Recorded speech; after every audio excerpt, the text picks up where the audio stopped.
நாம இன்னும் ஏப்ரல் மந்த்ல தான் இருக்கோம், இன்னும் மே மந்த் கூட வரல, அதுக்குள்ள வெயில் இப்படி போட்டு அடிக்க ஆரம்பிச்சிடுச்சு. நிறைய டிஸ்ட்ரிக்ட்ஸ்ல இப்போவே 100 டிகிரி செல்சியஸை தாண்டி வெயில் அடிக்க ஆரம்பிச்சிடுச்சு. ஏப்ரல் மந்த் எப்படி அடிக்குதுன்னா நெக்ஸ்ட் மந்த் இன்னும் வெளியே கூட வர முடியாது போல இருக்கு. வின்டர் சீசன் வர இன்னும் 4 மாசம் இருக்கு. மறுபடியும் வின்டருக்கு அப்புறம் சம்மர் வரும். இது அப்படியே சைக்கிள் மாதிரி போயிட்டே இருக்கும்னு நம்ம எல்லாருக்குமே தெரியும். ஆனா இப்படி சீசன் மாறாம வெறும் வின்டர் மட்டுமே இருந்தா எப்படி இருக்குன்னு யோசிச்சு பார்த்திருக்கீங்களா? இது போல ஏற்கனவே thousands of years முன்னாடி நடந்திருக்கு. அதை தான் நம்ம ஐஸ் ஏஜ்னு சொல்றோம். இந்த ஐஸ் ஏஜ்ன்றது இயற்கையாக நடந்த ஒரு சம்பவம். பல வருஷங்களுக்கு பனி மட்டுமே பொழிஞ்சிருக்கு. அதுக்கப்புறம் பரிணாமத்துக்கு ஏற்ற மாதிரி கிளைமேட்டும் மாறி இருக்கு. இந்த ஐஸ் ஏஜை இப்போ கொண்டு வர முடியுமா? இது பாசிபிளான்னு கேட்டிங்கன்னா முடியும் தாங்க சொல்லணும். ஆர்டிஃபிஷியலாக ஹியூமன்ஸால ஐஸ் ஏஜை உருவாக்க முடியும். அப்படி ஆர்டிஃபிஷியலாக உருவாக்குற ஐஸ் ஏஜ் தான் நம்ம நியூக்ளியர் வின்டர்னு சொல்லுவோம். இந்த நியூக்ளியர் வின்டர்னா என்ன, இதில் ஹியூமன்ஸால சர்வை பண்ண முடியுமான்றதை பற்றி தான் இந்த வீடியோவில் நம்ம பார்க்க போகிறோம். இந்த நியூக்ளியர் வின்டர் அப்படின்னா ஒரு மிகப்பெரிய நியூக்ளியர் பாம் வெடிச்ச அப்புறம் வர கிளைமேட்டிக் சேஞ்சை தான் நியூக்ளியர் வின்டர்னு சொல்லுவோம். ஒரு நியூக்ளியர் பாம் வெடிச்சா பெரிய லெவலில் ஹீட் தான் ப்ரொடியூஸ் ஆகும். டெம்பரேச்சரும் ரேடியேஷனும் இன்க்ரீஸ் தான் ஆகும். இதனால் எப்படி வின்டர் உருவாகும்னு நமக்கு ஒரு கொஸ்டின் இருக்கும். ஒரு நியூக்ளியர் பாம் வெடிச்ச அப்புறம் கொஞ்ச நாளுக்கு அப்புறம் என்ன ஆகும்னா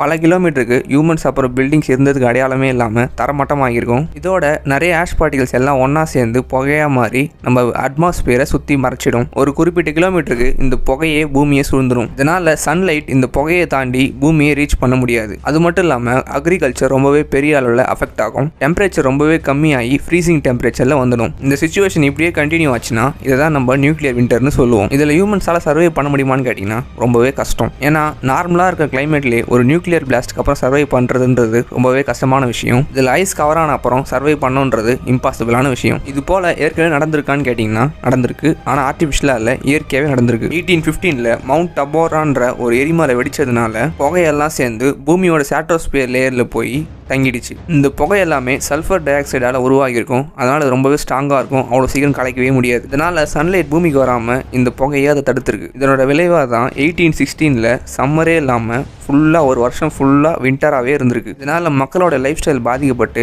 இதுலேருந்து அவங்க வெளியே வரத்துக்கே 2-3 வருஷம் ஆயிடுச்சு. இப்படி ஒரு எரிமலை வெடிச்சதுக்கே ஒரு வருஷம் ஃபுல்லாக வின்டராக மாறி இருக்குன்னா இப்போதைக்கு வேர்ல்டில் 5000க்கும் மேலே நியூக்ளியர் மிசைல்ஸ் இருக்குது. இப்போ நியூக்ளியர் வார் வந்து இந்த மிசைல்ஸ் எல்லாமே ஃபயர் ஆனால் இந்த மவுண்ட் டம்போரா எரிமலை வெடிச்சதை விட 1000 மடங்கு அதிகமான பாதிப்பும் புகையும் உருவாகும்னு சொல்கிறாங்க. இதோடைய விளைவாக தான் மறுபடியும் ஐஸ் ஏஜ் ஃபார்ம் ஆக சான்ஸ் இருக்கான். நியூக்ளியர் பாம்ஸ்லேயே 2 டைப்ஸ் இருக்குது. டாக்டைல் அப்புறம் ஸ்ட்ராட்டஜிக் நியூக்ளியர் பாம்ஸ்னு சொல்லுவாங்க. இந்த டாக்டைல் நியூக்ளியர் பாம்ஸ் சின்ன சின்ன மொபைல் ஆப்ரேஷனுக்கு யூஸ் பண்ணுவாங்க. யுரேனியம் அப்புறம் புளுட்டோனியமோட ரியாக்ஷனால் இந்த பாம் ஒர்க் ஆகும். இந்த ஸ்ட்ராட்டஜிக் நியூக்ளியர் பாம்ஸ் பெரிய பெரிய நியூக்ளியர் வார்ஸ் வந்தால் யூஸ் பண்ணுறதுக்காக வச்சுருப்பாங்க.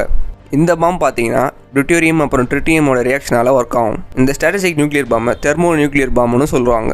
வேர்ல்டு வார் 2 அப்போது ஜப்பானில் ஹிரோஷிமாவில் வெடித்த பாம் ஒரு டாக்டைல் நியூக்ளியர் பாம். இப்போ வேர்ல்டுலேயே ரஷ்யா கிட்ட தான் ரொம்பவே பவர்ஃபுல்லான நியூக்ளியர் பாம் இருக்குது. இதோட பவரை கம்பேர் பண்ணி பார்த்தீங்கன்னா செகண்ட் வேர்ல்டு வாரில் ஜப்பானில் ஹிரோஷிமாவில் வெடித்த பாம்பை விட 580 டைம்ஸ் ரொம்பவே பவர்ஃபுல்லானது இந்த ரஷ்யாவுடைய நியூக்ளியர் பாம். இப்போ நீங்கள் வீடியோவில் பார்த்துட்டு இருக்க ஃபோட்டோ பார்க்குறதுக்கு ஒரு நிழல் மாதிரியே இருக்கும். ஆனால் அது நிழல் கிடையாது. ஜப்பானில் ஹிரோஷிமா பிளாஸ்ட் அப்போ பக்கத்துலேயே இருந்தவங்களோட தழும்பு தான் இது. அவங்களுடைய உடம்புல எலும்பு கூட கிடைக்கல, வேறு எதுவுமே கிடைக்கல, இந்த தழும்பு மட்டும் தான் கிடைச்சிருக்கு. அப்படின்னா யோசிச்சு பாருங்க, அந்த பாம் பிளாஸ்ட் ஆன அடுத்த செகண்டே அவங்க எல்லாருமே சாம்பல் ஆகி போயிட்டு இருப்பாங்க. இதனால் ஏற்பட்ட வலி கூட அவங்களுக்கு தெரிஞ்சிருக்காது. வலி தெரியறதுக்கு முன்னாடி அவங்க எரிஞ்சு சாம்பல் ஆகிட்டு இருப்பாங்க. 1945 செஞ்ச பாம்புக்கே எவ்வளோ பவர் இருக்குன்னா இப்போ வேர்ல்டில் எல்லா கண்ட்ரிஸும் 10,000க்கும் மேலே நியூக்ளியர் மிசைல்ஸை வச்சுட்டு இருக்காங்க. இதில் சுப்பீரியர் பவர்ஸான கண்ட்ரிஸ்ன்னு பார்த்தீங்கன்னா ரஷ்யா அப்புறம் அமெரிக்கா தான். ரஷ்யா கிட்ட இது வரைக்கும் 5977 நியூக்ளியர் மிசைல்ஸ் இருக்குது.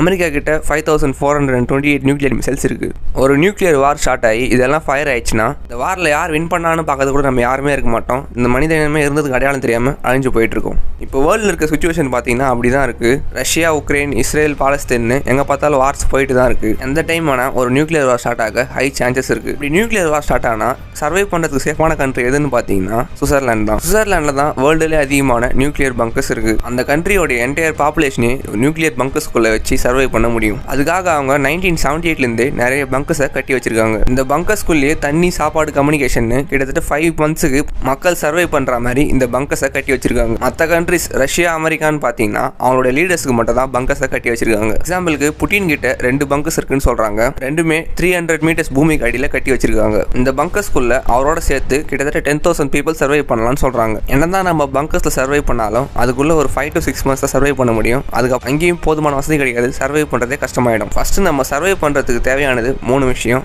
ஏர், வாட்டர், ஃபுட், அப்புறம் ஷெல்டர். ஒரு நியூக்ளியர் வாருக்கு அப்புறம் ஏர்ல பார்த்தீங்கன்னா சல்ஃபர் டை ஆக்சைடு கலந்துரும். இதனால மூச்சு விடுறதே கஷ்டமாயிடும். நீங்க மூச்சு விட்டா கூட உங்க லங்ஸ் எல்லாமே எரிய ஆரம்பிக்கும். ரெண்டாவது ஃபுட் எல்லாமே ரேடியோ ஆக்டிவ் எலமெண்ட்ஸால மிக்ஸ் ஆயிடும். அதனால அதை சாப்பிட்றதுன்றது விஷத்தை சாப்பிட்றது சமம். இன்னும் அதே போலதான் ரேடியோ ஆக்டிவ் எலமெண்ட்ஸால் பாதிக்கப்படும். எல்லாத்தையும் தாண்டி ரேடியேஷனால் அதிகமாக பாதிக்கப்படுவோம். இதனால் 2-3 ஜென்ரேஷனுக்கு கேன்சர் வர சான்சஸ் இருக்குன்னு சொல்கிறாங்க. இதுக்கப்புறம் தான் சல்ஃபர் டை ஆக்சைடு எல்லாமே சேர்ந்து கிளவுட்ஸ் ஃபார்ம் ஆகி அட்மாஸ்பியரை மறைச்சி கிளைமேட் சேஞ்ச் ஆகி நியூக்ளியர் விண்டரை கொண்டு வரும். இந்த நியூக்ளியர் விண்டர்னால டெம்பரேச்சர் கம்மியாகி எங்கே பார்த்தாலும் பனி பொழிய ஆரம்பிக்கும். இந்த பனினால தங்குறது கூட கஷ்டமாயிடும். இப்படிதான் ஒரு நியூக்ளியர் வாருக்கு அப்புறம் தண்ணி, சாப்பாடு, காற்று, தங்குறதுக்கு இடம்னு சொல்லிட்டு எல்லாத்துக்கும் நம்ம செத்து பிழைக்கிற மாதிரி இருக்கும். இதில் பாதிக்கப்பட போகிறது மனுஷங்க மட்டும் இல்லை, காட்டில் இருக்க அனிமல்ஸ் கூட தான் சேர்ந்து பாதிக்கப்படும். இதனால பெரிய அளவில் வேர்ல்டில் இருக்க ஃபுட் செயினே எஃபெக்ட் ஆகும். மனுஷங்க மாதிரி அனிமல்ஸும் எல்லாத்துக்குமே கஷ்டப்படும். இது வரைக்கும் வேர்ல்டில் சுமாராக 2475 நியூக்ளியர் பாம்ஸை டெஸ்ட் மட்டுமே பண்ணியிருக்காங்க. இது எல்லாத்தையுமே கடலுக்கு அடியில் யாரெல்லாம் ஐலாண்டு பக்கமாக எடுத்துகிட்டு போய் டெஸ்ட் பண்ணுவாங்க.